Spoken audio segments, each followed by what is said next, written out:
Saudara, isu politik dinasti termasuk polemik di MK menurut lembaga survei Carta Politika membawa dampak elektoral bagi Prabowo Subianto dengan masuknya putra Presiden Gibran Rakabuming Raka sebagai bakal cawapresnya. Sebenarnya bagaimana dinamika elektabilitas ketika ada pasangan bakal calon peserta Pilpres 2024 ini ketiganya seperti apa, kita akan bahas bersama Direktur Eksekutif Carta Politika Yunarto Wijaya.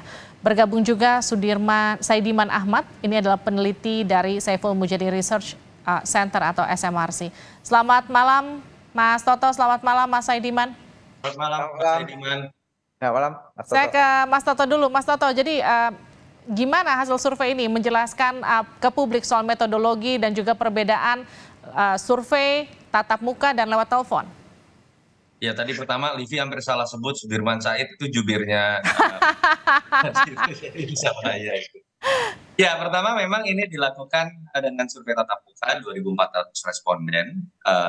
Kalau ditanya kemudian metodenya tentu saja multi-case random sampling, mewakili basis populasi dengan beberapa pembobotan terkait dengan data BPS. Dan kalau ditanya perbedaan dari survei telepon dengan survei tatap muka, tentu saja kalau kita lihat cakupan ya, biasanya survei telepon ini menjangkau 80% populasi dan biasanya secara metodologi pembobotannya harus dilakukan secara lebih ketat karena biasanya dari sisi segmen, terutama dari sisi kelas sosial itu biasanya tidak terlalu menjangkau kelas menengah ke bawah. Jadi pembobotan dari sisi misalnya tingkat pendidikan atau pendapatan itu biasanya harus dilakukan secara lebih jeli kalau kita bicara survei telepon. Dan memang biasanya ada pattern bahwa pasangan tertentu ketika lebih banyak dipilih oleh kelas menengah ke bawah itu biasanya akan lebih jelek. Itu yang kita lihat dalam pattern beberapa rilis lembaga survei. Hasilnya kalau kita lihat memang ini cenderung ada potensi dinamisasi yang sedemikian besar ya.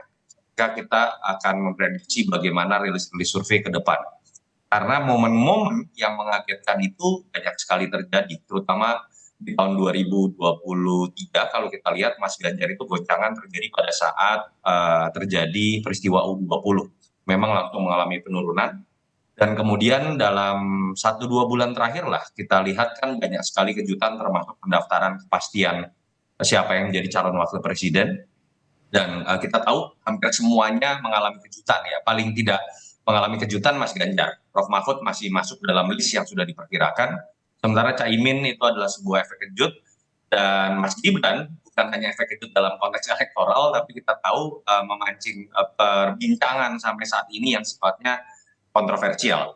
Saya melakukan survei 13-17 Oktober, begitu juga di 26-13 Oktober. Jadi dalam 1 bulan ini ada hanya selisih 2 minggu kita lakukan survei dan ada 2 peristiwa penting minimal di situ, terutama terkait dengan pasangan Prabowo Gibran. Yang pertama belum ada keputusan MK dan menjangkau pengambilan data pada saat keputusan MK itu di tanggal 16 Oktober sore kalau saya tidak salah pada saat survei di pertengahan Oktober kemarin. Dan kemarin kita melakukan survei lagi 26-31 Oktober sudah ada momen keputusan MK, sudah ramai di perbincangan media terutama sosial media, ditambah kemudian kepastian mengenai Mas Gibran menjadi calon wakil presiden Pak Prabowo, walaupun belum menjangkau keputusan MK kemarin ya, karena nggak mungkin kita survei dalam 1-2 hari. Dan memang di situ kita temukan, pertama di survei 13-17 Oktober sudah terlihat pilihan terhadap Mas Gibran itu berpotensi bisa menjadi liabilities dibandingkan kalau misalnya Pak Prabowo memilih Mas Erik. Karena dalam simulasi pasangan memang lebih tinggi. Kedua, kalau kita lihat dalam perbandingan dengan survei 26-31 Oktober ketika sudah ada peristiwa yang kontroversial tadi, putusan MK dan majunya Gibran, memang kita temukan gap Pak Prabowo yang tadinya dalam simulasi nama ke nama sekitar 10% dengan Mas Ganjar, itu mengecil menjadi 3,4%, dan ketika perbandingan pasangan dari angka selisih sekitar 6,5% itu kemudian menjadi 2,9%. Di level persepsi ini saya pikir linear dengan data entah itu teman-teman data yang sharing terhadap social media monitoring atau media monitoring, memang sentimen tentang Mahkamah Keluarga ini itu sangat negatif. 70% sampai 90% itu negatif. Tetapi harus diingat Livi bahwa hasil pemilu itu tidak hanya bisa dipengaruhi oleh basis persepsi. Ketika berbicara mengenai mobilisasi atau intervensi melalui mobilisasi, dan itu yang kita takutkan terjadi ketika kekuasaan ikut bermain, itu menurut saya juga faktor yang kemudian dalam pengalaman pilkada bisa bisa mengubah persepsi tersebut. Secara umum seperti itu, Livi. Baik, saya ke Mas Saidiman. Jadi kalau kita lihat tadi versinya Mas Toto, tapi kalau versinya SMRC, kalau kami cek terakhir di survei Agustus lalu, ini koreksi saya kalau salah ya, saat itu belum ada deklarasi dan juga pendaftaran. Oktober kemarin itu hanya merekam tingkat kesukaan tokoh dan juga bacawa pres. Dari histori surveinya SMRC terhadap masing-masing tokoh seperti apa, Mas Saidiman?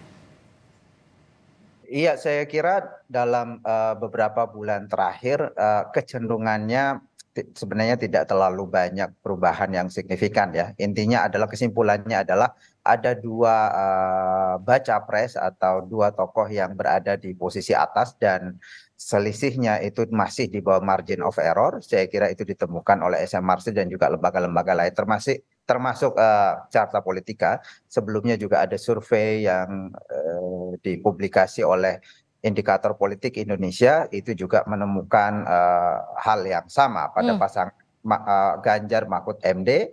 Survei indikator itu terakhir 20 Oktober 2023, 26 Oktober 2023 kalau tidak salah. Itu juga menemukan hal yang sama gitu ya.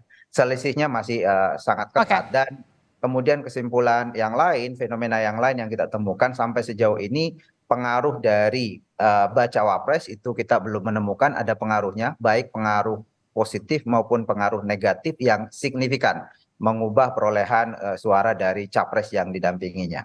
Saya kira itu termasuk soal menggerus efek elektoralnya, karena kalau dari Carta tadi kan Mas Toto menyebut Gibran itu tidak berdampak positif. Kalau dari tingkat kesukaan yang sempat dilihat SMRC seperti apa? Ya, sejauh ini kita tidak menemukan ada pengaruh yang signifikan, baik menaikkan maupun menurunkan. Memang ada sedikit perubahan, tetapi perubahannya itu tidak signifikan secara statistik. Tetapi kemudian kalau kita diminta untuk melakukan prediksi ke depan, saya kira ada potensi misalnya pada Mahfud MD untuk menaikkan suara, karena likability Mahfud MD dibanding dengan calon-calon yang lain, dibanding dengan para bakal calon wakil presiden maupun dengan para bakal capres, itu lebih tinggi dibanding pada Mahfud MD. Karena itu kalau kemudian tingkat pengetahuan publik terhadap Mahfud MD itu meningkat, katakanlah sampai setara dengan para capresnya, saya kira itu ada potensi pada pasangan yang berpasangan dengan Mahfud MD dalam hal ini Ganjar Pranowo ini untuk kemudian menaikkan suara atau setidaknya menaikkan likability pada pasangan itu. Oke, saya ke Mas Toto. Mas Toto, ada opsi atau ada fakta mereka yang kemudian tidak menjawab ketika survei terjadi itu, angkanya koreksi saya kalau salah sekitar 20%, betul ya? Hampir 20%. Yes. Tapi kalau kita bicara mengenai simulasi pasangan ya, biasanya ketika ditanyakan simulasi pasangan ada kebingungan dibandingkan dengan pertanyaan nama ke nama. Jadi itu yang memang kita temukan dan biasanya akan bertambah undecided ini ketika simulasinya dari 3 pasang menjadi 2 pasang. Katakanlah misalnya dari 3 pasang masih ada Mas Anies, 2 pasangnya simulasinya Pak Prabowo melawan Mas Ganjar, tentu saja banyak dari pemilih Mas Anies yang masih menyatakan undecided voters dan belum menyatakan pilihan kepada keduanya. Itu polanya biasa seperti itu secara kuantitatif. Oke, ini kan masih lewat telepon ya. Kemudian adakah kemudian rencana untuk membuat survei tatap muka? Saya tatap muka. Oke, tatap muka. Telepon LSI tadi. Oke, kemudian nanti rencana survei selanjutnya untuk melihat pasca pendaftaran dan juga dinamika yang terjadi pasca apa yang terjadi pada MK kemarin? Mungkin kita baru akan melakukan akhir November. Jadi Livi pengennya tiap minggu, tapi ini kan masalah biaya gitu ya.